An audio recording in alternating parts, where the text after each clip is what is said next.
First of all good morning all of you. तो अब देखते हैं lecture number 8 unit 3 next unit है। यह है मेथड्स ऑफ स्ट्रक्चरल एनालिसिस कि जो मैंने फर्स्ट यूनिट में आपको बताया था स्ट्रेंथ ऑफ मटेरियल और स्ट्रक्चरल एनालिसिस में जो डिफरेंस होता है वो क्या रहता है कि स्ट्रक्चरल एनालिसिस में हम इनडिटरमिनेट स्ट्रक्चर की स्टडी करते हैं।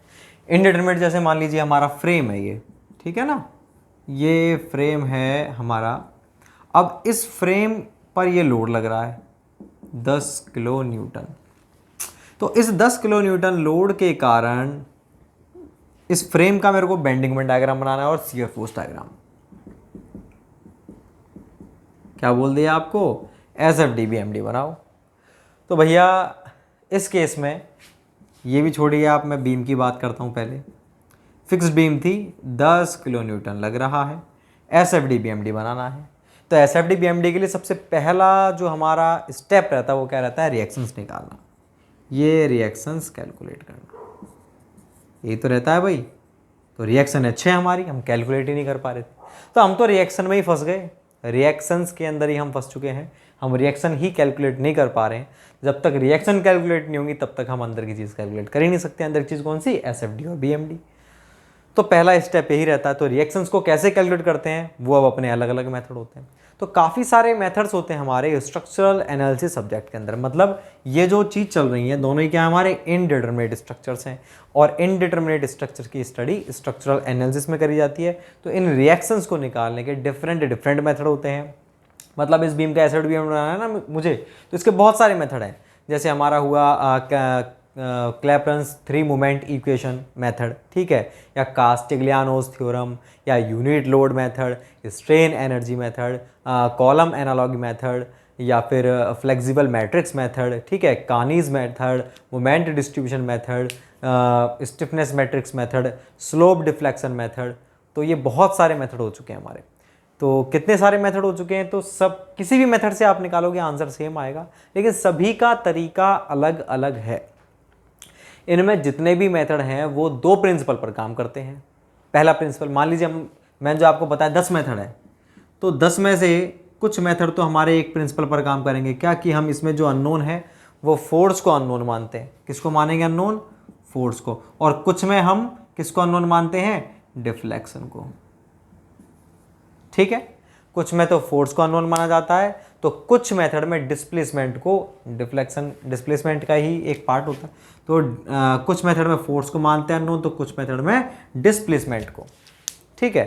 तो जिन मेथड में हम फोर्स को अननोन मानते हैं, जिन मेथड, मान 10 मेथड थे, 10 में से स्टार्ट के 5 मेथड, उन 5 मेथड में फोर्स को अननोन माने तो उनको तो इस कैटेगरी में डाल दिया। और बाकी के जो 5 मेथड थे उसमें किसको अननोन मान रहे हैं हम? डिस्प्लेसमेंट को। इसमें फोर्स अननोन फोर्सेज है ना, तो कैलकुलेट करने का तरीका होता है जिसमें फोर्स को अननोन मान के फिर आप कैलकुलेट कर रहे हो बाकी चीज़ों को, तो उनको तो इस कैटेगरी में डालते हैं। और जिन मेथड में आप डिस्प्लेसमेंट को अननोन मान करके फिर कैलकुलेट करते हो बाकी क्वांटिटीज़ को, तो उसको अपन इस कैटेगरी में डालते हैं। तो कुल मिला के जितने भी मेथड थे वो 2 कैटेगरी में डिवाइड हो चुके हैं। पहली कैटेगरी है कौन से मेथड? उन मेथड्स को, जो भी मेथड्स थे जो पहली कैटेगरी में आते हैं उन मेथड्स को क्या बोलते हैं अपन? Force method. दूसरा नाम है उसका फ्लेक्सिबिलिटी, कॉम्पेटिबिलिटी मेथड और फ्लेक्सिबिलिटी मेथड, ठीक है। तीनों नाम से पुकारते हैं अपन। और जो बाकी के जो इस कैटेगरी में आते हैं उन मेथड्स को अपन बोलते हैं डिस्प्लेसमेंट मेथड, या स्टिफनेस मेथड, या इक्विलिब्रियम मेथड, ठीक है ना। जैसे कि आपको क्वेश्चन में एक नाम देकर रखेगा कि ये कानीज मेथड कौन सा मेथड होता है, 4 ऑप्शन मिलेंगे अपन, डिस्प्लेसमेंट मेथड होता है या फोर्स मेथड होता है, ऐसे मिलेंगे आपको। तो कानीज मेथड कौन सा होता है? डिस्प्लेसमेंट मेथड का एग्जाम्पल है, उसकी कैटेगरी में आता है। तो एक तो अपने ये बाइफर्केशन होते हैं, ठीक है ना। तो इस मेथड में आप क्या करते हो, 2-3 के पॉइंट हैं जो अपन को याद रखने हैं कि जो हमारा फोर्स मेथड होता है उसमें क्या अननोन होता है? फोर्स मेथड में फोर्स को अननोन मानते हैं, और डिस्प्लेसमेंट मेथड में डिस्प्लेसमेंट को हम अननोन क्वांटिटी के रूप में माना जाता है, ठीक है ना। फोर्स मेथड का यूज़ कब करेंगे? तो अगर मैं बात करता हूँ इनडिटरमिनेसी की, तो हमारे 2 प्रकार की होती थी, एक तो काइनेमेटिक्स और एक स्टैटिक। तो स्टैटिक का मतलब रहता था किससे? जो हमारे नंबर ऑफ अननोन फोर्सेज होता था उससे। और काइनेमेटिक का किससे रहता था? हमारे जो नंबर ऑफ अननोन डिस्प्लेसमेंट्स होते थे, डिस्प्लेसमेंट ही होते थे हमारे, डेल्टा और थीटा। तो कुल मिलाकर के जिस मेथड में, अब देखो ये दोनों चीज़ें स्टैटिक और काइनेमेटिक, स्टैटिक में हमारे फोर्स अननोन होते थे और इसमें डिस्प्लेसमेंट, ठीक है ना। तो स्टैटिक इंडिटर्मिनेसी का तो डायरेक्टली हमारा जो वो रहता है डी एस का, डायरेक्टली हमारा रिलेशन किससे होगा, फोर्स मेथड से, और डी के का होगा इस मेथड से, ठीक है ना। रिलेशन की बात करें तो फोर्स मेथड का यूज़ तब करेंगे जब डी एस कम हो, और इसका यूज़ तब करेंगे जब डी के कम हो। और ये चीज़ हम ऑलरेडी देख चुके हैं कि जिस स्ट्रक्चर की डी एस कम है उसकी डी के ज़्यादा होगी, और जिसकी डी एस ज़्यादा है उसकी डी के कम होगी। मतलब जैसे जैसे डी एस घटती जाती है वैसे वैसे डी के बढ़ती जाती है। बात क्लियर है क्या नहीं। तो जिन जिन मेथड की डी एस घटती जाएगी डी के बढ़ती जाएगी, ये चीज़ें रहती हैं इसकी कंप्लीट। तो एफ की मैंने आपको बता दी ये बात कि एफ का इस फोर्स मेथड का यूज़ कब करेंगे, जब हमारी क्या कम हो, डी एस कम हो, और इसका यूज़ तब करेंगे जब हमारी डी के कम हो। उल्टा भी बोल सकता हूं मैं कि इस मेथड का यूज़ तब करेंगे जब डी के ज़्यादा हो। अरे डी एस कम हो तो डी के ज़्यादा ही तो होगी, और उसका यूज़ कब करेंगे, जब डी एस ज़्यादा हो, ठीक है ना। तो आपको कैसे भी पूछ सकता है, लेकिन मैं तो केवल एक लाइन लिखूंगा कि इसका यूज़ तब करेंगे जब डी एस कम हो, और इसका यूज़ तब करेंगे जब डी के कम हो, बस। और इनके जो एग्जाम्पल हैं इस कैटेगरी के, जो जो मेथड आते हैं अपने, उनको अपन लिखेंगे, वही इंपॉर्टेंट है हमारे लिए। और डायरेक्टली क्वेश्चन यही पूछा जाता है कि कास्टिग्लियानोस थ्योरम कौन सा मेथड होता है, कौन से मेथड की कैटेगरी में आता है। तो कास्टिग्लियानो किस में आता है, हमारा फोर्स मेथड, फ्लेक्सिबिलिटी मेथड या कॉम्पेटिबिलिटी, तीनों नाम एक ही है। तो मैं इनको लिखता हूँ one by one.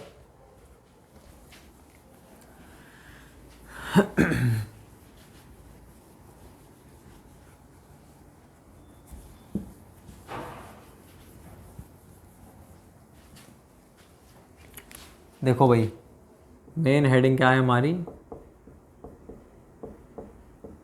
Methods of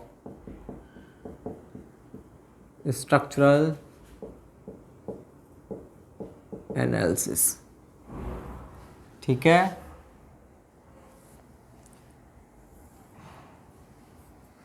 दो प्रकार के होते हैं। पहले मेथड का नाम है फोर्स मेथड बोलो, या फ्लेक्सिबिलिटी मेथड बोलो, या कॉम्पैटिबिलिटी मेथड बोलो, तीनों का मतलब एक ही है। ये होता है हमारा डिस्प्लेसमेंट मेथड या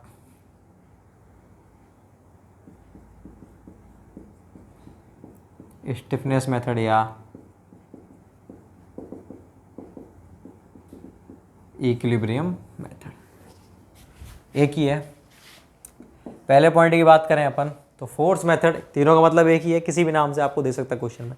तो इस मेथड का यूज़ कब करेंगे भाई, इस मेथड का यूज़ अपन तब करेंगे, पहले तो अपन इसमें लिखते हैं भाई, इस मेथड में किस चीज़ को अननोन मानते हैं, ठीक है ना। इस मेथड में फोर्स को अननोन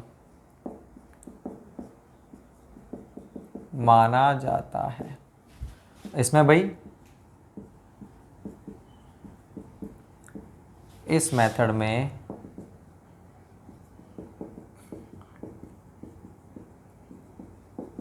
डिस्प्लेसमेंट को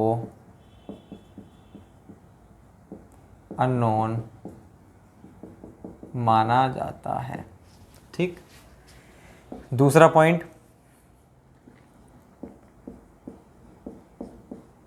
इसका यूज़ तब किया जाता है जब डी एस कम हो, और भाई इसमें इसका यूज़ तब किया जाता है जब डी के कम हो। तीसरा, एग्जाम्पल्स। तो इस मेथड के एग्जाम्पल कौन कौन से देखो,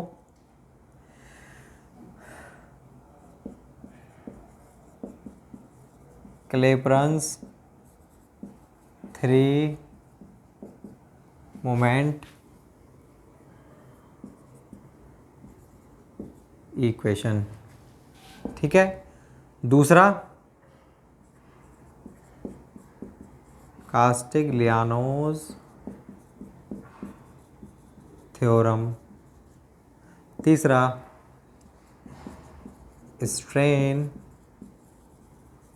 एनर्जी मेथड, चौथा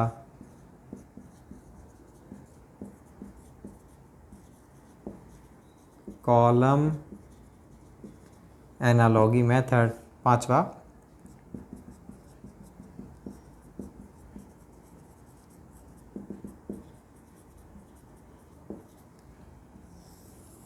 फ्लेक्सिबल मैट्रिक्स मेथड। और अगर हम बात करते हैं इसके एग्जाम्पल की, तो इसके कौन कौन से हैं? मोमेंट डिस्ट्रीब्यूशन मेथड, शॉर्ट में इसको MDM बोलते हैं। स्लोप डिफ्लेक्शन मेथड, तीसरा है कानीज थ्योरम, और चौथा है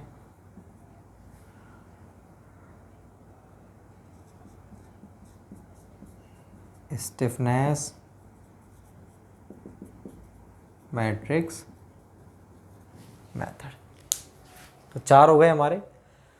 तो ये आपको पॉइंट याद रखने हैं कि आपसे क्वेश्चन जो पूछा जाएगा इन्हीं पर पूछा जाएगा। डायरेक्टली क्वेश्चन बोलेगा moment distribution method is option 1 force method, option 2 flexibility method, option 3 compatibility method, option 4 displacement method. तो कौन सा चारों में से ये होता है? पूछेगा column analogy method is, 3 option, ये चौथा इनमें से होगा कोई एक, ऐसे छांट लेंगे अपन। तो वैसे मिटाता हूँ। उसके बाद अब अपन देखते हैं कि 1 बाय 1 जो भी अपने क्वेश्चंस आते हैं ना इन मेथड से रिलेटेड, जैसे सुपरपोजिशन थ्योरम है, उससे रिलेटेड कई बार क्वेश्चन पूछ लेता है। तो क्या होती है सुपरपोजिशन थ्योरम, कैसे उस पर क्वेश्चन बनते हैं, वो आपको करवाता हूँ। उसके बाद अपन देखेंगे मैक्सवेल रेसिप्रोकल थ्योरम, बेटीज थ्योरम। ठीक है, बेटीज थ्योरम का स्ट्रेन एनर्जी मेथड के कुछ फॉर्मूले देखेंगे अपन, कास्टिग्लियानोस थ्योरम के कुछ फॉर्मूले देखेंगे। ठीक है, तो इस तरह से इन कुछ मेथड के जो मोटे मोटे अपने काम के हैं, जैसे इससे रिलेटेड जो भी चीज़ें वो अपन पढ़ेंगे, इससे रिलेटेड चीज़ पढ़ेंगे अपन। ठीक है, और ये जो मेथड है इनमें से क्वेश्चन पूछे जाते हैं, ये थोड़े से लेंदी मेथड है, तो इनको अपन डिटेल में पढ़ेंगे नेक्स्ट यूनिट के अंदर। तो वो चैप्टर ही अलग होगा, moment distribution method. Next chapter कौन सा होगा अपना? Moment distribution method. उसमें अपन इस मेथड से रिलेटेड जो भी चीज़ है वो सब कुछ पढ़ेंगे, वहाँ पर अपन इसके बारे में पढ़ेंगे। तो ये तो चैप्टर ही अलग हो जाएगा। बाकी जो छोटे मोटे मेथड से जो ऑब्जेक्टिव क्वेश्चन बनते हैं उनको अपन इसी यूनिट में कवर करेंगे। सारे नहीं पढ़ने, क्यों, मैं आपको बता चुका हूँ, क्योंकि जितने भी मेथड हैं सारे ये कन्वेंशनल हैं, बहुत बड़े बड़े मेथड होते हैं। ये हमारे कॉम्प्रहेंसिव क्वेश्चंस में आते हैं, मेंस के अंदर आते हैं, ऑब्जेक्टिव में नहीं आते। ऑब्जेक्टिव में जो भी मेथड आते हैं, जो क्वेश्चन बनते हैं, वो अपन करते हैं 1 बाय 1। मैं इसे मिटाता हूँ।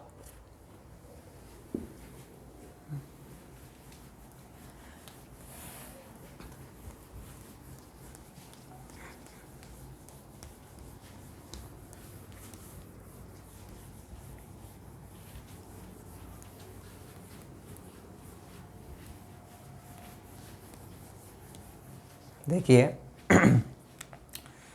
सबसे पहला लिखते हैं हम कौन सा?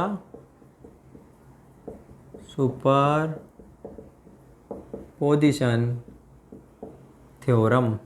ये क्या होती है? देखो भाई, इस थ्योरम के अकॉर्डिंग क्या होता है एक्चुअल में कि इसका यूज़ ये केवल अपन तब कर सकते हैं जब हमारा जो डिफ्लेक्शन होता है वो लोड का लीनियर फंक्शन होता है। ये बात किसी को समझ ही नहीं आई कि डिफ्लेक्शन लोड का लीनियर फंक्शन का मतलब क्या है। मैं कह रहा हूँ कि जो डिफ्लेक्शन है, मान लीजिए लोड लग रहा है, इस लोड के कारण ये डिफ्लेक्शन हुआ। कितना डिफ्लेक्शन हुआ? ये डेल्टा, ये लोड लगा W।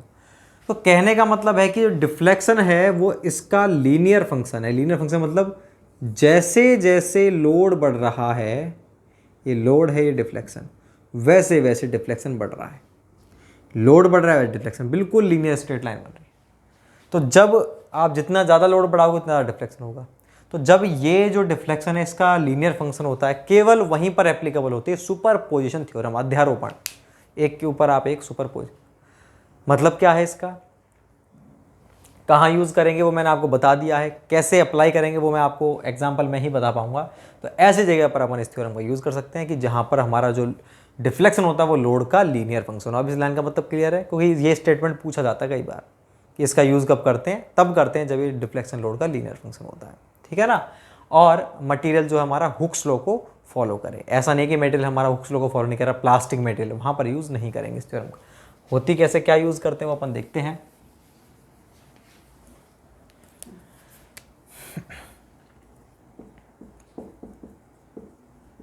इस थ्योरम का यूज़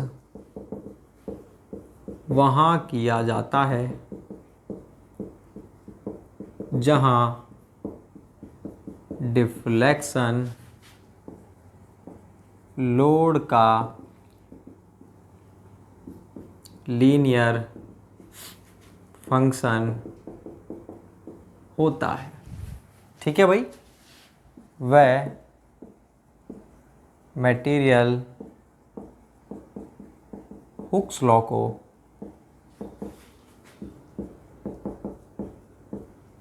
फॉलो करता है।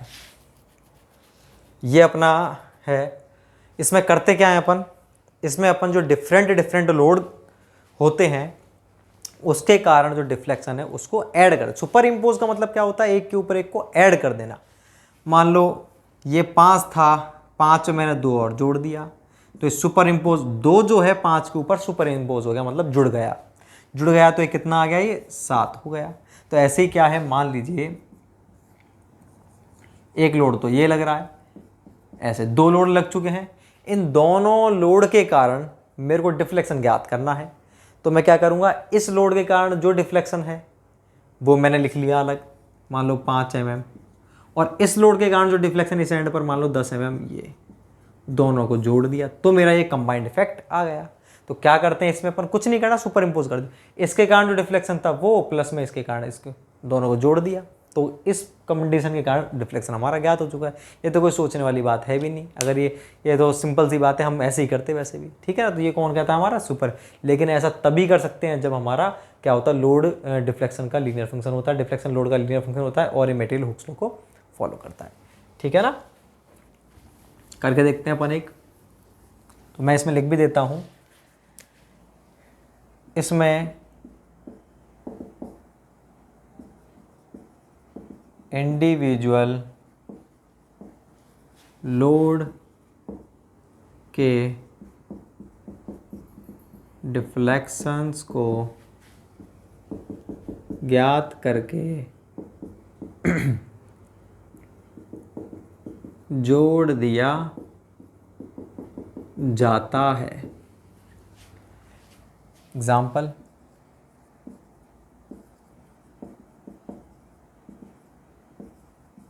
Calculate deflection at point B of the beam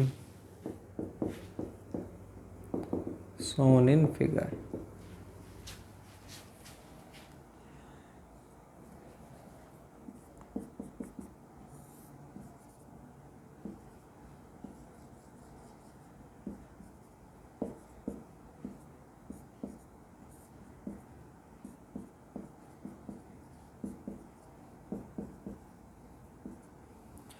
तो देखिए भाई, ये अपना बीम है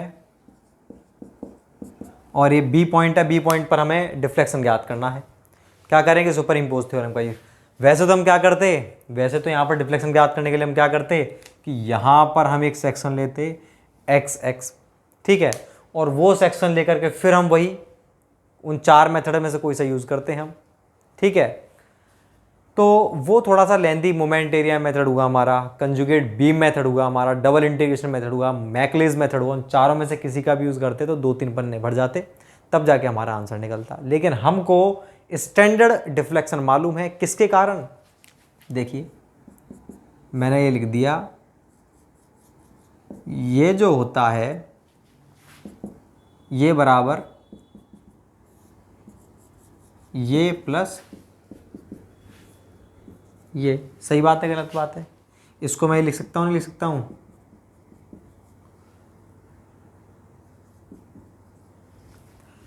तो इस बी पॉइंट पर मेरे को डिफ्लेक्शन निकालना है, तो बी पॉइंट पर डिफ्लेक्शन क्या होगा, इसके कारण डिफ्लेक्शन क्या होगा, WL4 अपॉन EI ATI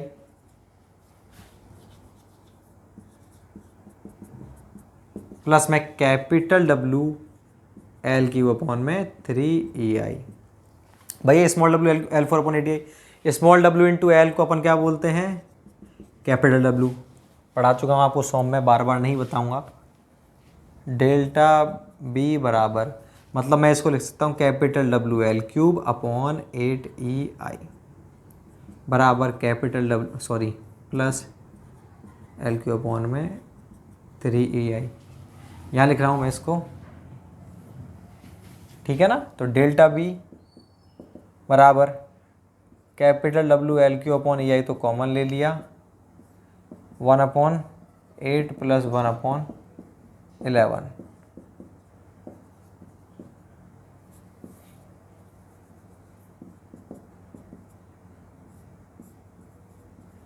अट्ठासी 11 प्लस 8 19, सॉरी 11 3 आएगा ये,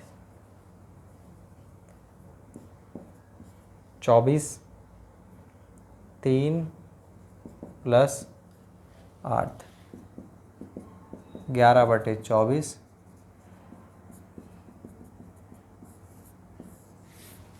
ये मेरा आंसर आ गया। तो देखिए इसमें जो हमने कैलकुलेट किया, कुछ नहीं किया मैंने, मुझे इस वाले केस का डिफ्लेक्शन चाहिए था, मैंने इसको तोड़ दिया कि इसके कारण डिफ्लेक्शन जो है हमारा सुपर इम्पोजिशन थ्योरम क्या कहती है कि आप ये निकाल लो और ये निकाल लो। इस कंडीशन में जो डिफ्लेक्शन है वो इस कंडीशन, ये तो अपन को पता है स्टैंडर्ड, इन दोनों को जोड़ दो तो आपका कंबाइंड इफेक्ट का आ जाएगा। ये कहती है सुपरपोजिशन थ्योरम। तो इस तरह का अगर आपको कोई क्वेश्चन दिखता है तो आप उसको इजीली कर सकते हो। जैसे मान लो कोई ऐसा क्वेश्चन आ गया स्टैंडर्ड वाले पे, ऐसा सेंटर पे डिफ्लेक्शन पूछ रहा है, आप बता दोगे कैसे, सुपर इम्पोजिशन से, ठीक है ना, सुपरपोजिशन थ्योरम से। इस तरह के कोई भी क्वेश्चन हो जिनमें दो लोड का डिफ्लेक्शन आपको ऑलरेडी पता है तो आप उन दोनों को ऐड कर देना, ये होती है हमारी सुपरपोजिशन थ्योरम। अब मैं इसे एक बार मिटा देता हूं, फिर अपन नेक्स्ट लिखते हैं सेकंड, मैक्सवेल रेसिप्रोकल थ्योरम। मैं इसे मिटा देता हूं।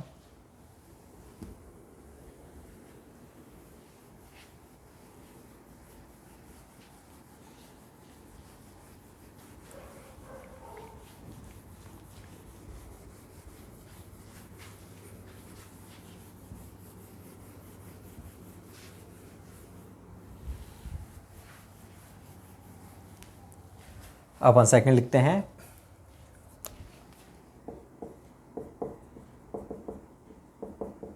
Maxwell's reciprocal theorem. ये क्या कहती है भाई, देखो अगर मैं आपसे ये कह देता हूं ना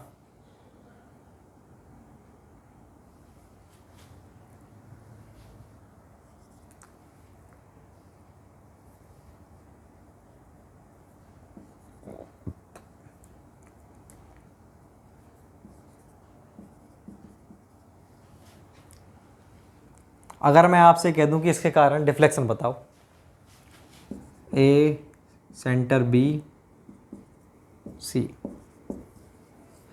ये सेंटर है भाई। अगर मैं आपसे कह दूं कि इसके सेंटर पर आप डिफ्लेक्शन बताओ बी पॉइंट पर, इस कंडीशन में आप ज्ञात कर ही नहीं पाओगे। आप इसके कारण डिफ्लेक्शन जानते हो केवल एंड पर, इस वाले पॉइंट पर जानते हो, इसके कारण इस पर डिफ्लेक्शन WL के ऊपर में 3EI होता है। लेकिन सेंटर पर क्या होगा, आधा कर दूं क्या, गलत बात, आधा कर ही नहीं सकते। देखो ऐसे में हमारी जो थ्योरम काम आती है वो कौन सी थ्योरम काम आती है, मैक्सवेल रेसिप्रोकल थ्योरम। रेसिप्रोकल मतलब क्या होता है, इंटरचेंज्ड, रेसिप्रोकल, ठीक। तो मैक्सवेल रेसिप्रोकल थ्योरम क्या है, इसकी थीम क्या है, किस तरह से काम आती है। ये थ्योरम कहती है कि किसी लोड के कारण, किसी एक पॉइंट पर लगे लोड, एक पॉइंट सी पॉइंट, किसी एक पॉइंट पर लगे लोड के कारण दूसरे पॉइंट पर डिफ्लेक्शन, इस पर डिफ्लेक्शन क्या होगा, ऐसी तो होगा, ये रहा डिफ्लेक्शन, ये डेल्टा बी और ये है मेरा, तो किसी एक पॉइंट पर लगे लोड के कारण दूसरे पॉइंट पर डिफ्लेक्शन मतलब डेल्टा बी, इसको अपन लिखेंगे डेल्टा बी सी लिखेंगे। बी सी क्यों लिखा हमने कि deflection at point B due to load at point C, load लग रहा है सी पर, डिफ्लेक्शन है बी पर। ठीक, तो ये थ्योरम कहते हैं किसी एक पॉइंट पर लगे लोड के कारण दूसरे पॉइंट पर डिफ्लेक्शन जो होता है वो दूसरे पॉइंट पर लगे सेम लोड के कारण, दूसरा पॉइंट बी है ना, बी पर सेम लोड लगा देता हूं मैं, दूसरे पॉइंट पर लगे सेम लोड के कारण पहले पॉइंट पर प्राप्त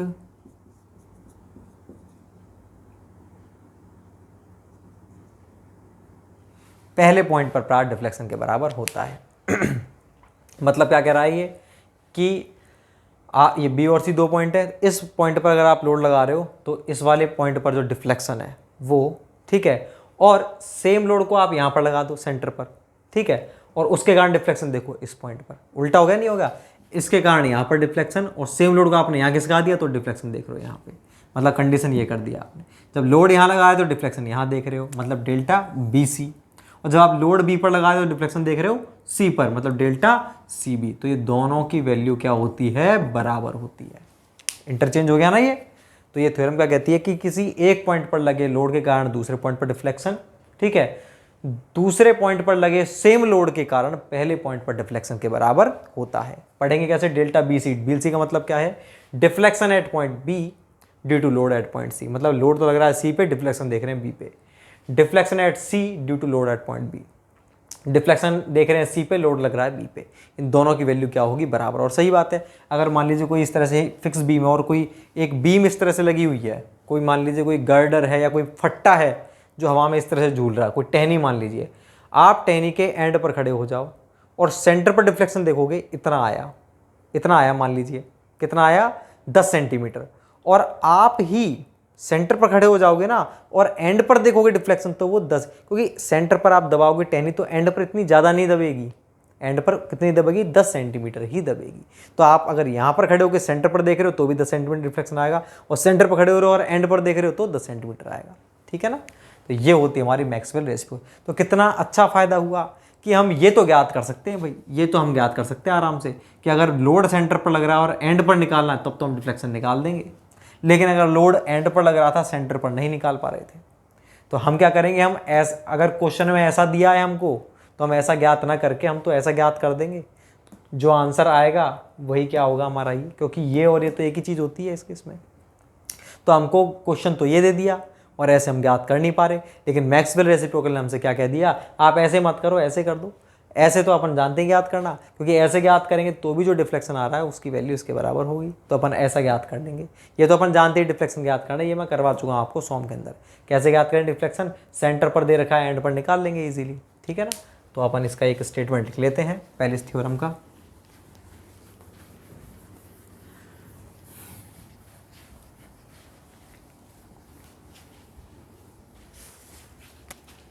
इस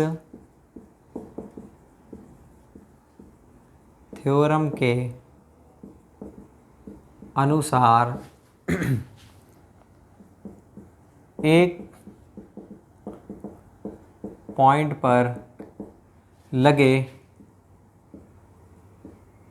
लोड के कारण दूसरे पॉइंट पर डिफ्लेक्शन की वैल्यू कॉमा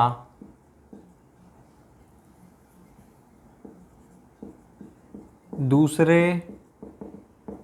पॉइंट पर लगे लोड के कारण पहले पॉइंट पर प्राप्त डिफ्लेक्शन के बराबर होती है। मतलब क्या है, लोड अगर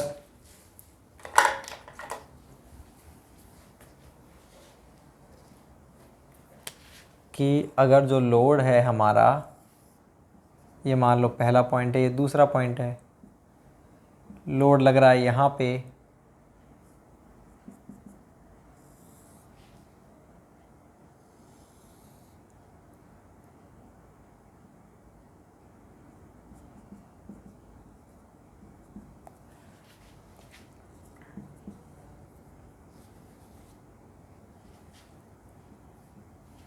ठीक है।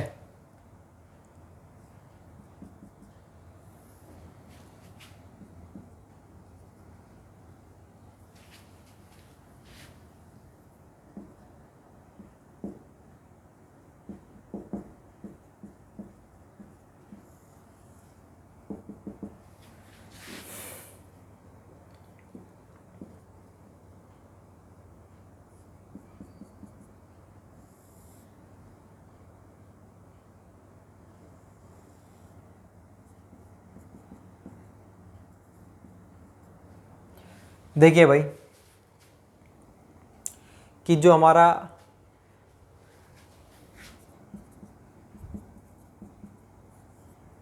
क्या कह रहा है, ये पहले पॉइंट पर लगे लोड के कारण दूसरे पॉइंट पर डिफ्लेक्शन, मतलब डेल्टा 2 1, दूसरे पॉइंट पर डिफ्लेक्शन है डेल्टा 2 1, मतलब deflection at point 2 due to load at point 1, ठीक है। उसकी वैल्यू सेम लोड को आप यहाँ पर लगा रहे हो 2 पर, और फिर देख रहे हो डिफ्लेक्शन 1 पर, delta 1 2, deflection at point 1 due to load at 2, दोनों की वैल्यू क्या होगी, बराबर होगी, ठीक है।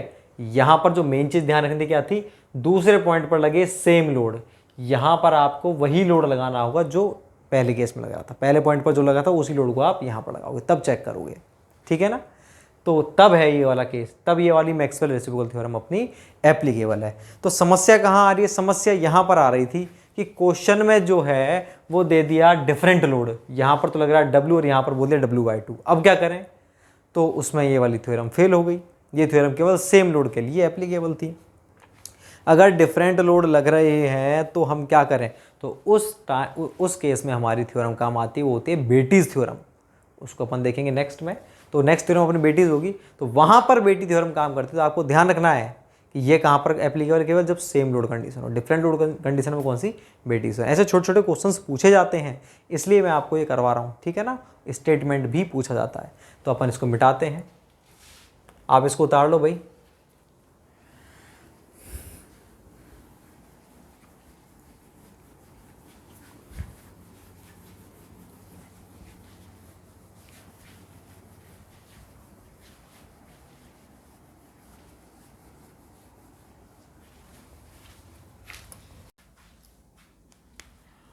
चलो अपन इस पर एक क्वेश्चन भी करके देखते हैं।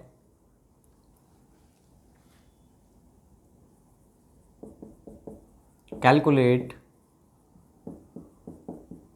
Deflection at point B of the beam shown in figure।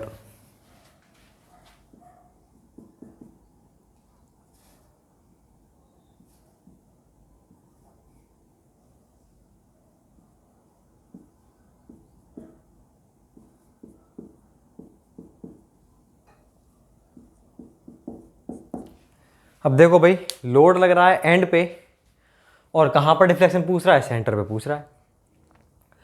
लेकिन हम क्या जानते हैं, एस तो हमको कैलकुलेट करने के लिए बहुत टाइम लग जाएगा। क्यों टाइम क्यों लग जाएगा, क्योंकि इसमें हम यहाँ पर एक सेक्शन लेंगे, सेक्शन लेकर फिर हम मैकले थ्योरम लगाएंगे, या डबल इंटीग्रेशन, या फिर मोमेंट एरिया, बहुत लेंदी प्रोसीजर हो जाएगा। तो कम से कम 2 पेजेस का डेरिवेशन होगा, तब जाके हमारा आंसर आ पाएगा।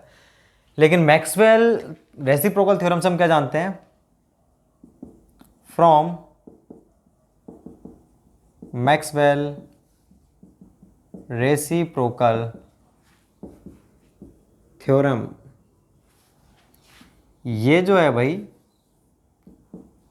ये W और यहां को बोल दूं मैं डेल्टा BC, ये किसके बराबर होगा भाई, ये होगा हमारे किसके बराबर, डेल्टा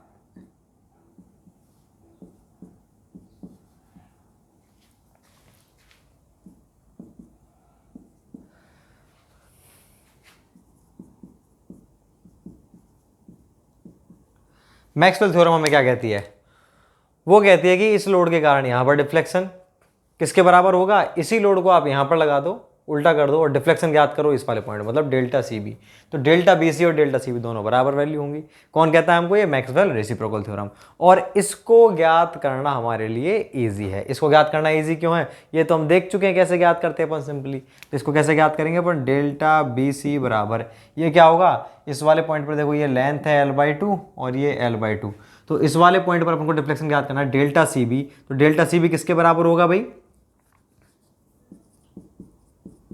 ये किसके बराबर हो डेल्टा सी बी? ये अपन कैसे ज्ञात करेंगे कि यहां से यहां तक का डिफ्लेक्शन, ठीक है, डिफ्लेक्शन कितना होगा इस वाले पॉइंट पर, बी पॉइंट पर डिफ्लेक्शन। आप ध्यान करो, मैंने सॉम में कैसे बताया था आपको, आपको इस वाले पॉइंट पर डिफ्लेक्शन ज्ञात करना है, प्लस में इस वाले पॉइंट पर जो हमारी स्लोप है उसको इस लेंथ से गुणा करना है, यही तो होता है हमारा। तो इस वाले पॉइंट पर डिफ्लेक्शन क्या होगा? बी पॉइंट पर डिफ्लेक्शन, यहां पर डिफ्लेक्शन होगा मेरा WL³ अपॉन में कैपिटल WL³। एल कितना है यहाँ पे? L/2 है। WL³ अपॉन में 3EI, प्लस में इस वाले पॉइंट पर जो स्लोप है हमारी, डेल्टा स्लोप कितनी होती है? WL² अपॉन में 2EI, इनटू में ये रिमेनिंग लेंथ, ऐसी तो निकालते हैं अपन। तो डेल्टा BC बराबर WL³ अपॉन में 8 या 24 EI प्लस में WL³ अपॉन में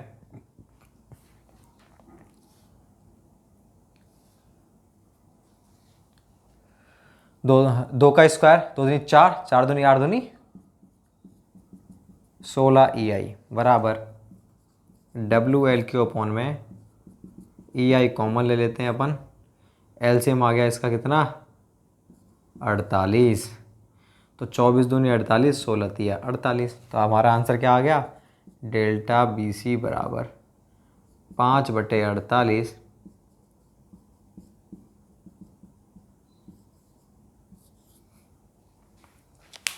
ये आ चुका है हमारा।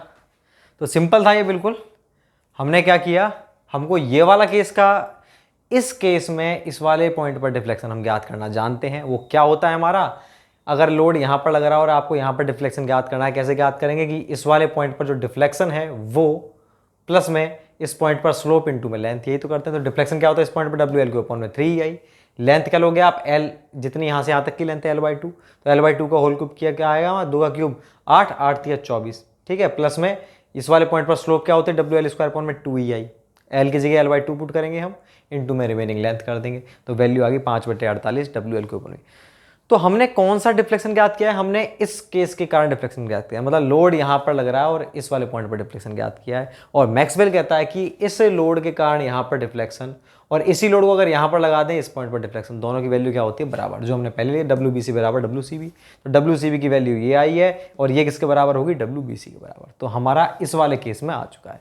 तो हमने इसको डायरेक्टली ज्ञात ना करके इनडायरेक्टली ज्ञात कर लिया, तो कितना इजी रहा हमारे लिए। तो ये होता है मैक्सवेल रेसिप्रोकल थ्योरम का यूज। अब अपन नेक्स्ट देखते हैं बेटीज थ्योरम। वैसे मिटाता हूं भाई।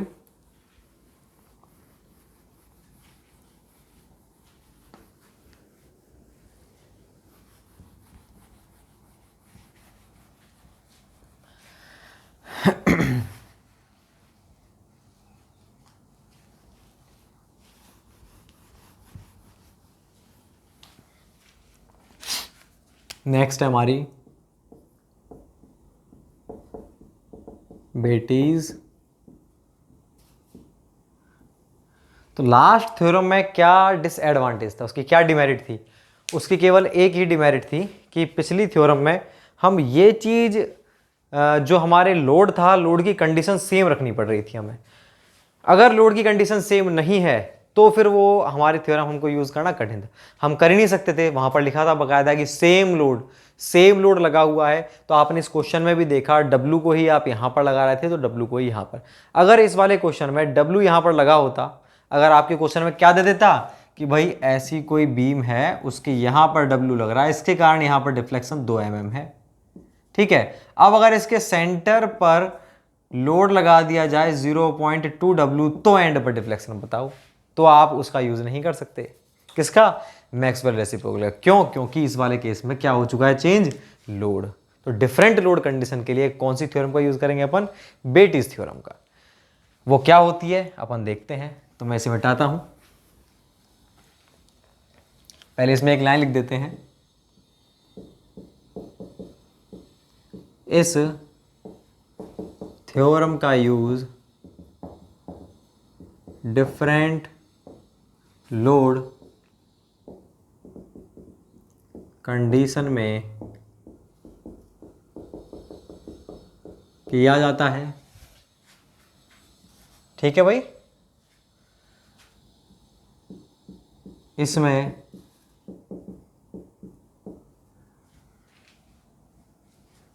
यह वर्चुअल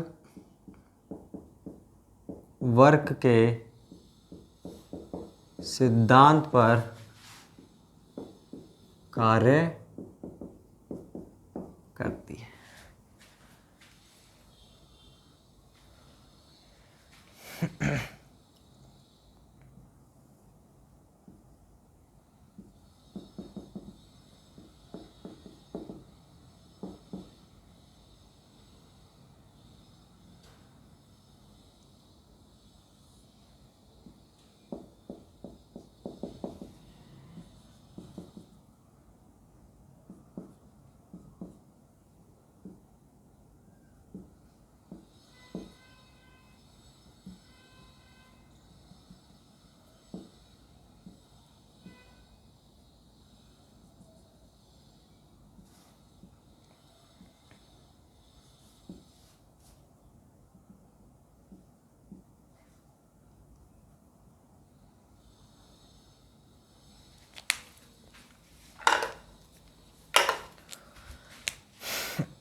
देखिए भाई, ये थ्योरम क्या कहती है हमें कि ये वर्चुअल वर्क के सिद्धांत पर काम करती है। ठीक है, वर्चुअल वर्क क्या होता है? वर्क क्या होता है? कार्य बराबर बल गुणा विस्थापन। मतलब कार्य जो होता है हमारा वो क्या होता है? बल, फोर्स इनटू डिस्प्लेसमेंट। ठीक है, ये होता है हमारा वर्क। अब भैया वर्चुअल वर्क क्या होता है? वर्चुअल वर्क में कोई एक चीज, वर्चुअल का मतलब होता है इमेजनरी, कोई एक चीज इमेजनरी होगी, या तो कार्य बल इमेजनरी है या फिर विस्थापन इमेजनरी है। तो इसमें देखो भाई, ये एक ही सिस्टम है हमारा, सिस्टम 1 ये है, सिस्टम 2 ये है। इसमें क्या है सिस्टम 1 में कि यहां पर केवल सेंटर पर लोड लग रहा है। ये 3 पॉइंट है, 1 2 3। ठीक है, सेम बीम है भाई ये, बस हमने दोनों में कंडीशन चेंज कर दी है। पहली कंडीशन में बीम सेम है, पहली कंडीशन में इसको हमने नाम देते सिस्टम 1। तो पहली कंडीशन में लोड केवल दूसरे पॉइंट पर लग रहा है। ठीक है ना, मतलब मिड पर लग रहा है, और उस लोड को हमने नाम दे दिया W2। ठीक है, तो केवल इस पर लग रहा है सेकंड पॉइंट पर। और दूसरे कंडीशन में उसको सिस्टम 2 नाम दे दिया है। इसमें लोड लग रहा है पहले पॉइंट पर और तीसरे पर, दूसरे पर नहीं लग रहा। और तीनों लोड आप देखिए W2, W1, W3 अलग अलग हैं लोड। W1, W2, W3 अलग अलग नाम दे रखे हैं, मतलब लोड की वैल्यू अलग अलग होगी। तो डिफरेंट लोड कंडीशन हो चुकी है। अब देखिए भाई, इसमें क्या है, ये जो पहले पॉइंट पर लोड लग रहा है उसका नाम दे दिया W1, जो दूसरे पर लग रहा है उसका W2, तीसरे पर W3। पहले सिस्टम में केवल दूसरे पर लग रहा है, पहले तीसरे पर नहीं लग रहा, दूसरे सिस्टम में पहले और तीसरे पर लग रहा, दूसरे पर नहीं लग रहा। अब बात करते हैं कि पहले सिस्टम में हम पहले पॉइंट की बात कर रहे हैं, इस लोड के कारण पहले और तीसरे पर डिफ्लेक्शन कितना है, पहले पॉइंट पर डिफ्लेक्शन है डेल्टा 1 और तीसरे पॉइंट पर डिफ्लेक्शन है डेल्टा 3। नाम दे दिया पॉइंट के अनुसार, डिफ्लेक्शन डेल्टा होता है, तो 3 पर देख रहे हैं तो डेल्टा 3, 1 पर देख रहे हैं डेल्टा 1। और दूसरे सिस्टम में इन दोनों लोड्स के कारण इस सेंटर पर डिफ्लेक्शन देख रहे हैं हम, तो डिफ्लेक्शन देख रहे हैं दूसरे पॉइंट पर, तो डेल्टा 2, उसका नाम क्या हो गया हमारा, डेल्टा 2 हो गया। तो ये डेल्टा 2 हो चुका है। अब देखो भाई हम क्या करेंगे, हम बीम एक ही थी, कंडीशन अलग अलग हो गई। कंडीशन अलग क्या होगी, एक कंडीशन में तो सेंटर पर लोड लग रहा है, डिफ्लेक्शन दो जगह दिख रहे हैं, दूसरे में दोनों जगह लोड लग रहा है, डिफ्लेक्शन सेंटर पर दिख रहे हैं। बात क्लियर है। तो दोनों ही चीज़ें एक दूसरे में हमको इन्वॉल्व करनी है। कैसे करेंगे, तो हम निकालना चाह रहे हैं वर्चुअल वर्क। तो ये थ्योरम कहती है कि वर्चुअल वर्क ऑफ सिस्टम 1, दोनों सिस्टम का वर्चुअल वर्क, दोनों सिस्टम में जो हमारा कार्य होगा ना वो बराबर होगा, जो इमेजिनरी कार्य है, और कार्य होता है बल गुणा विस्थापन। तो बल तो मेरे को मालूम है W1 लग रहा है, तो W1 अपना क्या है, वर्क, और इसका विस्थापन क्या हुआ, इस लोड के नीचे जो भी डिफ्लेक्शन है, डिफ्लेक्शन डेल्टा 1। अब ये जो डिफ्लेक्शन है आपका ये इमेजिनरी तो है, इसलिए अपन इसको क्या बोलते हैं, वर्चुअल वर्क। तो हम देखो इस वाले में वर्क निकालने में दोनों ही सिस्टम इन्वॉल्व हो गए। बल, भाई आप जिस डायरेक्शन में फोर्स लगा रहे हो उसी डायरेक्शन में डिफ्लेक्शन देखोगे ना, तो मेरे को कार्य निकालना है W1 लोड के कारण, तो लोड तो हो गया W1, और फोर्स इंटू डिस्प्लेसमेंट, डिस्प्लेसमेंट विस्थापन क्या हुआ मेरा, डेल्टा 1। पहले पॉइंट पर डिफ्लेक्शन क्या है, डेल्टा 1। तो इसका हो गया मेरा वर्क, क्या वर्क हो गया, W1 डेल्टा 1। ऐसी अगर मैं बात करूं सेकंड वाले की, तो उसका वर्क क्या हो गया, W2 इंटू डिस्प्लेसमेंट क्या हो गया, डेल्टा 2। तो लोड इसका, डिस्प्लेसमेंट इसका, इसमें देखो लोड इसका, डिस्प्लेसमेंट इसका। तो कार्य निकालने में दोनों ही सिस्टम इन्वॉल्व हो रहे हैं। तीसरे पॉइंट पर निकालू तो बल हो गया W3, डिस्प्लेसमेंट डेल्टा 3। तो जब मैं कार्य कैलकुलेट कर रहा हूं तो दोनों ही सिस्टम आपस में इन्वॉल्व हो रहे हैं। तो एक इस तरह से अपन कार्य निकालेंगे, वर्चुअल वर्क निकालेंगे, और ये थ्योरम कहती है दोनों का वर्चुअल वर्क से बराबर होगा। तो वर्चुअल वर्क सिस्टम 1 का निकालो भाई, तो 1 का क्या होगा, W2, 1 में केवल W2 तो लग रहा है लोड, 1 सिस्टम में लोड क्या लगेगा, W2, और डिस्प्लेसमेंट क्या हो गया, डेल्टा 2, बराबर वर्चुअल वर्क ऑफ सिस्टम 1। तो पहले वाले सिस्टम में केवल यही लोड लग रहा था, तो इस लोड के कारण कार्य क्या होगा, W2 डेल्टा 2। दूसरे सिस्टम में दो लोड लग रहे हैं, W1 W2, तो W1 के कारण कार्य क्या होगा, W1 delta 1 plus W2 W3 W3 delta 3। अब क्या है, आपको इस तरह का क्वेश्चन आएगा कि आपको कोई एक अननोन मिलेगा, एक अननोन मिलेगा, बाकी क्वांटिटीज इनमें से गिवन होंगी, तब उस केस में आप बेटी थ्योरम का यूज करोगे और आंसर को निकाल पाओगे। ये होती है हमारी बेटीज थ्योरम। क्वेश्चन कराऊंगा तब आपको ज़्यादा समझ में आएगा। तो ये चीज़ समझ में आई आपको कि दोनों ही सिस्टम इन्वॉल्व हो रहे हैं आपस में और डिफरेंट लोडिंग कंडीशन है। पहले एक क्वेश्चन करते हैं अपन, तब अपन समझ पाएंगे। मैं इसे मिटाता हूँ भाई, मैं इसे मिटा रहा हूँ।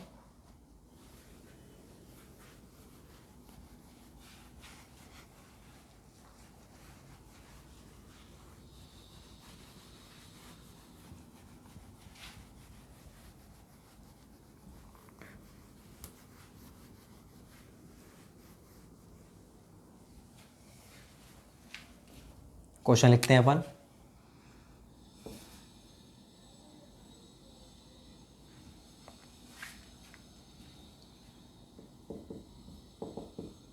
if deflection at point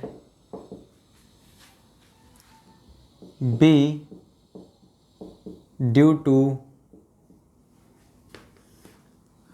load W at point C is 5 mm, या आप लिख दो is delta, then calculate deflection at point C due to load 0.2 W at point P। Solution,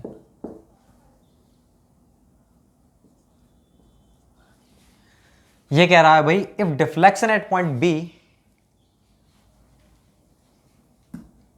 भाई इसमें एक लाइन और लिख लेना, इफ डिफ्लेक्शन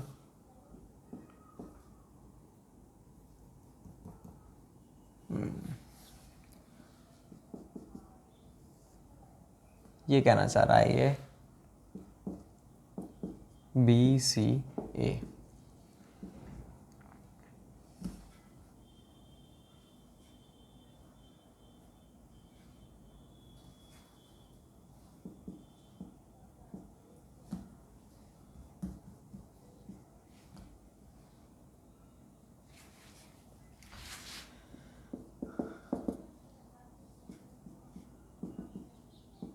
ये कह रहा है भाई ये बीम है, इस बीम में deflection at point B, B point पर डिफ्लेक्शन मतलब डेल्टा बी, उसकी वैल्यू कितनी है, due to load W at point C, C point पर डब्ल्यू लोड के कारण इस डेल्टा क्या है कि सी पॉइंट पर लोड लग रहा है डब्ल्यू, उसके कारण बी पॉइंट पर जो डिफ्लेक्शन है वो कितना है, डेल्टा है।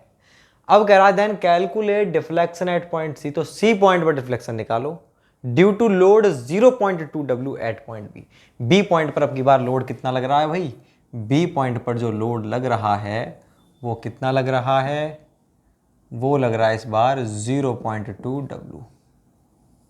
और कौन सा पूछ रहा है ये, डेल्टा सी पूछ रहा है, यही तो पूछ रहा है। क्या करें, ये लोड है इसके कारण यहां पर डिफ्लेक्शन, इस लोड के कारण यहां पर डिफ्लेक्शन, तो रेसिप्रोकल ध्यान में आ रहा है भैया, रेसिप्रोकल नहीं आएगा। क्यों, इसलिए काम नहीं आएगा क्योंकि दोनों लोड डिफरेंट है, और उसका यूज हम केवल तब कर सकते थे जब लोड हमारा सेम हो। तो अब इस वाले केस में किसका यूज करेंगे, by Betti's theorem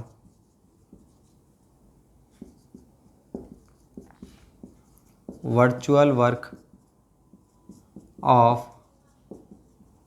system 1 is equals to virtual work of system 2। तो पहले का वर्चुअल वर्क क्या होगा, लोड मतलब W इंटू डिफ्लेक्शन, तो C पर डिफ्लेक्शन क्या है, डेल्टा C। दूसरे वाले का वर्चुअल वर्क क्या होगा, लोड, लोड कितना है 0.2 डब्ल्यू इंटू डिफ्लेक्शन क्या है, डेल्टा B। और डेल्टा B की वैल्यू मुझको मालूम है कितनी है, तो ये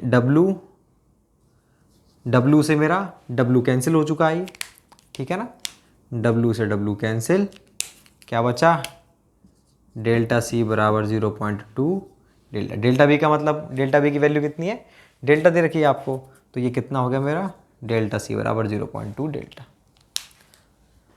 आंसर आ गया भाई। तो इस तरह से अपन याद करते हैं, तो ये यूज होते हैं हमारे इन थ्योरम के, इस तरह से अपन इन थ्योरम का यूज करते हैं, ठीक है ना। वैसे मिटाता हूं और अपन एक और क्वेश्चन करते हैं, वैसे मिटा रहा हूं, ऐसे ही एक और क्वेश्चन करते हैं इस वाले थ्योरम पर based.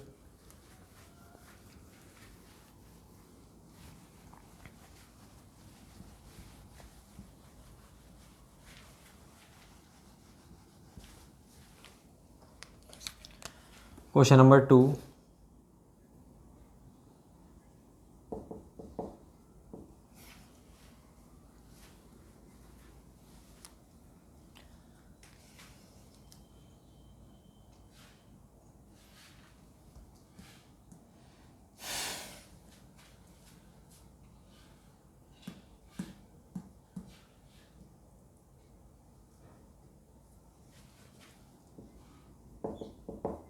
Calculate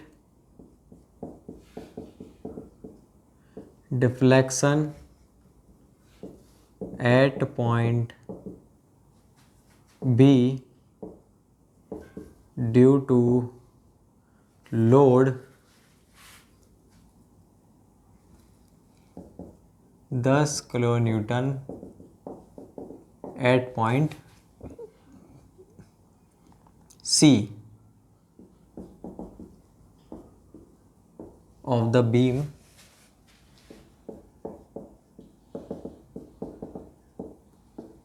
shown in figure।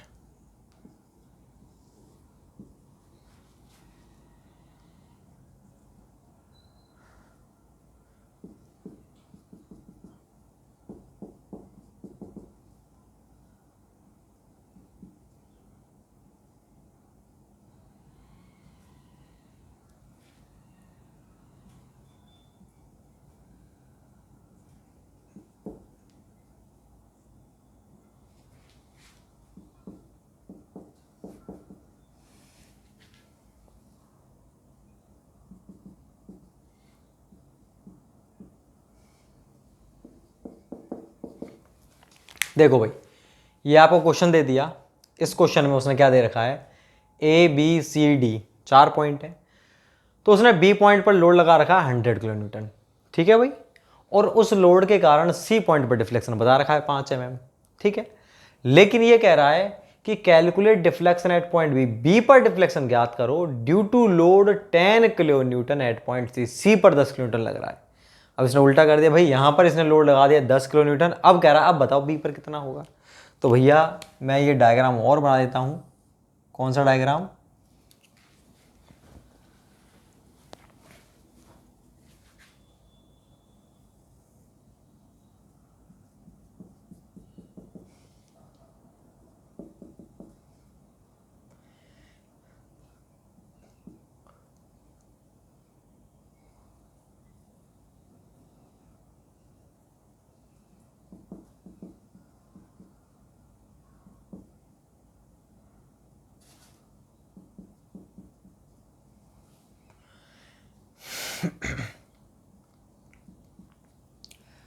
ये डायग्राम है, 10 किलोमीटर यहाँ पर लग रहा है, उसके कारण यहाँ पर डिफ्लेक्शन पूछ रहा है।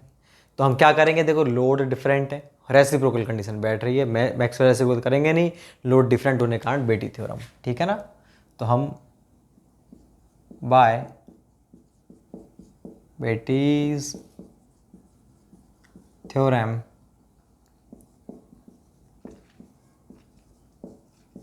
Virtual work at point of system 1 is equals to virtual work of system 2। तो पहले वाले का वर्चुअल वर्क क्या होगा, लोड इंटू डिस्प्लेसमेंट, लोड कितना है 100 इंटू डिस्प्लेसमेंट कितना है डेल्टा बी, बराबर सेकंड वाले का लोड क्या है 10 किलोमीटर, डिस्प्लेसमेंट कितना है 5 mm, ठीक है। और मुझे तो एक्चुअल में निकालना भी क्या था, डेल्टा बी निकालना था, ऑटोमेटिकली डेल्टा बी ही केवल क्या है इसके अंदर 10/100 इंटू 5, तो कितना आ गया ये मेरा 5/10 बराबर 0.5 mm आ गया तुरंत। तो मेरा कितना इस पर डिफ्लेक्शन होगा, इस वाले पॉइंट पर ओनली 0.5 mm डिफ्लेक्शन होगा। तो ये होता है इस वाली थ्योरम का यूज़। अगर हम इस थ्योरम को नहीं जानते तो इस क्वेश्चन को करने में बहुत टाइम लग जाता, ठीक है ना, EI निकालना पड़ता ना, इसमें EI दे रखा है। तो इस तरह से अपन निकालते हैं। अब छोटी मोटी चीज़ और स्ट्रेन एनर्जी की कुछ फॉर्मूले हैं वो लिखवाता हूँ मैं आपको, मैं इसे मिटाता हूँ।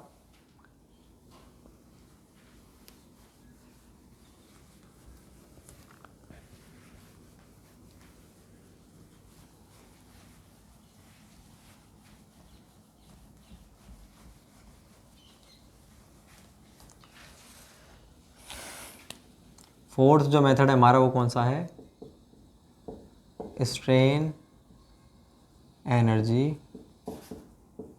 मेथड। तो भाई देखो स्ट्रेन एनर्जी जो मेथड होता है हमारा, उसमें क्या करते हैं हम, कोई भी, जैसे ये हमारे इंडिटरमिनेट स्ट्रक्चर है, इसमें हर 2-3 तरीके के वो होते हैं, इसमें सारे कन्वेंशनल है ये। तो इसमें हम क्या करते हैं, इसमें प्रत्येक मेंबर की, इसकी और इसकी जो भी लोड लग रहा है उस लोड के कारण स्ट्रेन एनर्जी निकालते हैं, और उसकी स्ट्रेन एनर्जी निकालने के बाद में फिर हम क्या करते हैं, उसका हम पार्शियल डिफ्रेंशिएशन करते हैं लोड के रेस्पेक्ट में, तब जाकर के हमारी क्या निकल के आती है, जो भी हमको जो भी चीज़ कैलकुलेट करनी है, जैसे हमें रिएक्शन निकालनी तो रिएक्शन निकल जाएगी। तो स्ट्रेन एनर्जी रिलेटेड हमारे 3 मेथड होते हैं इसके अंदर, unit load method, strain energy method और कास्टिग्लियानोस थ्योरम, तीनों एक दूसरे से मिलते जुलते रहते हैं, तो इनका भी यूज़ करते हैं अपन। तो ये सारे कन्वेंशनल हैं, यहाँ पर अपना कोई क्वेश्चन नहीं बनता ऑब्जेक्टिव के अंदर इनसे रिलेटेड, थ्योरम जरूर पूछ लेते हैं। कई बार ये स्ट्रेन एनर्जी से रिलेटेड चीज़ पूछ लेते हैं कि भाई एक्सियल स्ट्रेन एनर्जी क्या होती है, बस ये फॉर्मूला पूछ सकते हैं, वो मैं आपको लिखवा देता हूँ स्ट्रेन एनर्जी। बाकी इन मेथड के अंदर हम ज़्यादा डीप में नहीं जाएंगे क्योंकि ये हमारे कन्वेंशनल मेथड है, ये इनको करने का कोई सेंस भी नहीं। कन्वेंशनल पार्ट जब अपन करेंगे तो अपन देख लेंगे वहाँ पर मेंस की तैयारी जब कोई। तो अभी अपन इनके अंदर बाकी स्ट्रेन एनर्जी के बारे में आपको ऑलरेडी बता चुका हूँ क्या होती है, फिर भी एक लाइन लिख लेते हैं। क्या होती है स्ट्रेन एनर्जी, मैं सौम्य बता चुका हूँ आपको कि मटेरियल को डिफॉर्म करने पर उसमें स्टोर हुई एनर्जी को अपन क्या बोलते हैं, स्ट्रेन एनर्जी। मेटेरियल डिफॉर्म किया, डिफॉर्म मतलब स्ट्रेन दे दिया आपने उसके अंदर, तो डिफॉर्म करने पर उसमें जो भी एनर्जी स्टोर हो रही है उसे अपन क्या बोलेंगे, स्ट्रेन एनर्जी। अब डिफॉर्म आप कई प्रकार से कर सकते हो। एक तो आप इसको एक्सियली यूं खींच रहे हो, यूं खींचोगे तो इसमें कौन सी एनर्जी स्टोर होगी, एक्सियल स्ट्रेन एनर्जी, ठीक है ना। दूसरा आप इसको ऐसे यूं घुमा सकते हो, ऐसे घुमा रहे हो तो कौन सी होगी, टॉर्जनल स्ट्रेन एनर्जी, ठीक है ना। तीसरा आप इसको यूं ऐसे मोड़ सकते हो, मतलब बेंड कर रहे हो तो कौन सी होगी, बेंडिंग स्ट्रेन एनर्जी। तो 3 प्रकार की स्ट्रेन एनर्जी इसमें स्टोर होती है हमारे अलग अलग। अगर आप एक्सियल खींचे तो एक्सियल स्ट्रेन एनर्जी, तो उनके फॉर्मूले क्या होते हैं पर वो लिख लेते हैं एक बार, ठीक है ना। तो मैं इसमें लिखता हूं,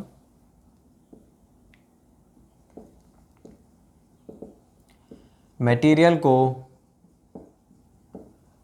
डिफॉर्म करने पर उसमें स्टोर हुई एनर्जी ही स्ट्रेन एनर्जी कहलाती है। कौन कौन सी होती है, एक्सियल स्ट्रेन एनर्जी, ठीक है। इसको अपन डिनोट करते हैं यू ए से। ये क्या होती है, पी एल स्क्वायर अपॉन में 2 AE। यहां पर ये जो P होता है, P तो आप जानते ही हो, एक्सियल लोड है। ए टर्म इंपॉर्टेंट, इसको बोलते हैं अपन एक्सियल रिजिडिटी। दोबारा बता दूंगा,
for constant bending moment, for varying bending moment,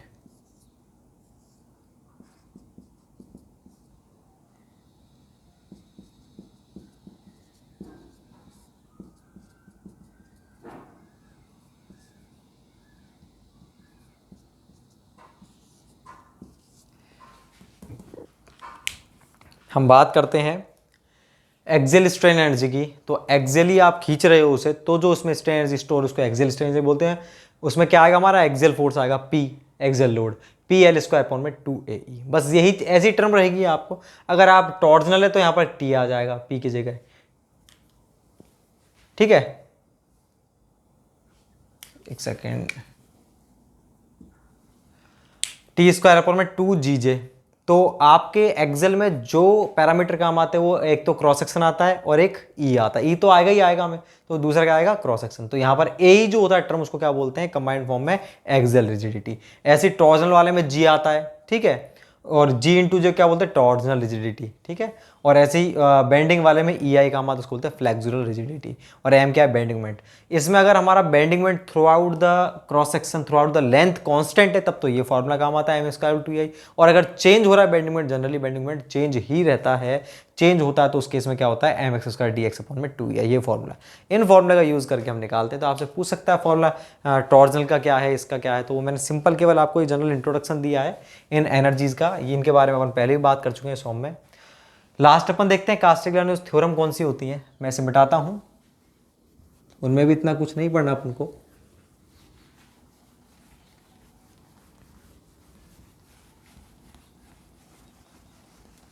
कास्टिग्लियानोस first और सेकंड थ्योरम।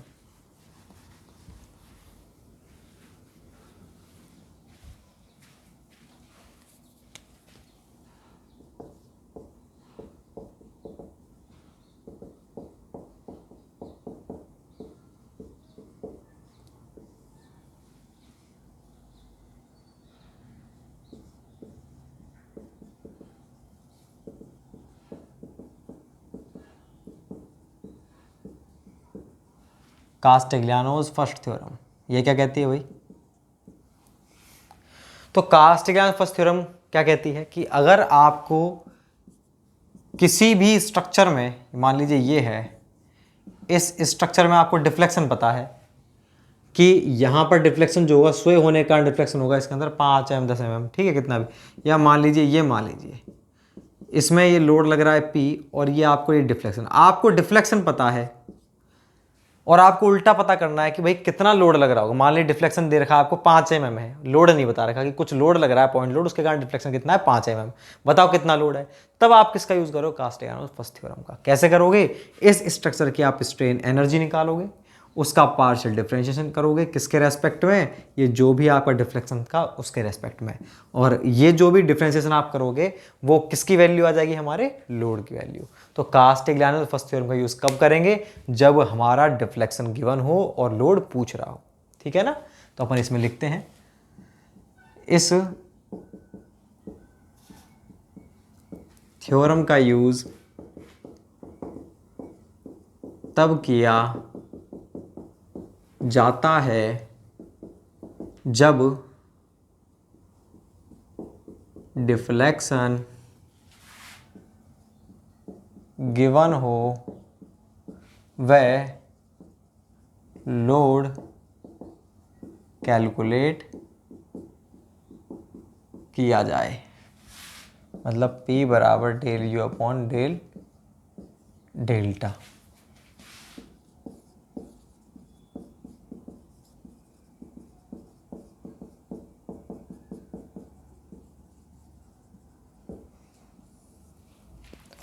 नेक्स्ट आती है अपनी कौन सी, कास्टिग्लियानोस सेकंड थ्योरम।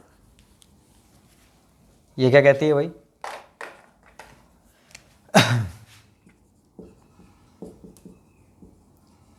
इस थ्योरम का यूज तब किया जाता है जब लोड